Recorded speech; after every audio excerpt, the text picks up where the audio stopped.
हनुमान जयंती रे बौद्ध बजरंग दल और विश्व हिंदू परिषद पक्षर विशाल शोभायात्रा। आज पवित्र विषुव संक्रांति अवसर में सारा राज्य में ओडिया नववर्ष को पालन करा जायछि।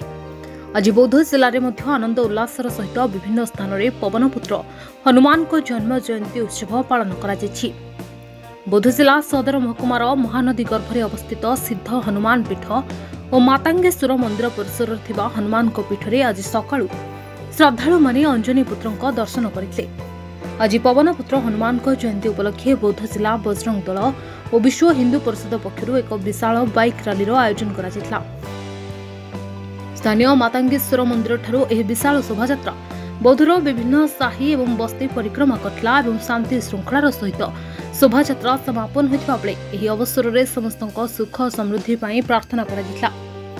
आज मध्य पणा संक्रांति अवसर में बौद्धर विभिन्न स्थान में स्वतंत्र पणा प्रस्तुत करा जाय जनसाधारण को बंटन करा जायतिला।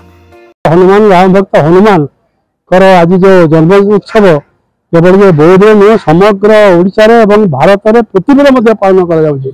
एटा बहुत सुखर कथा और आनंदर कथा। आज बौद्ध रे सिद्ध हनुमान जन्म बड़ा सुंदर जगह यहाँ महानदी कूल अवस्थित। महानदी कूल हनुमान महानदी मध्य हनुमान अवस्थित। यू आरंभ होमर हनुमान यात्रा यात्रा आरंभ हम शोभा यात्रा आरंभ हम शह शह हजार हजार लोक शोभा यात्रा सामिल होती। समग्र बौद्ध सहर परिभ्रमण परिभ्रमण करके आसो। तेणु आजिका दिनटा अति आनंद एवं उत्सव दिन शांतिपूर्ण भाव में आम जीवु शांतिपूर्ण भाव आसू। हनुमान जयंती आनंद उत्साह बहुत खुशी आम पालन करूँ। तेणु आजिकार दिनटा आनंदर दिन। जय वीर हनुमान की जय। तेरे एभली किसी गुरुत्वपूर्ण खबर देखा चाहती आम चैनल को लाइक सब्सक्राइब और शेयर करो।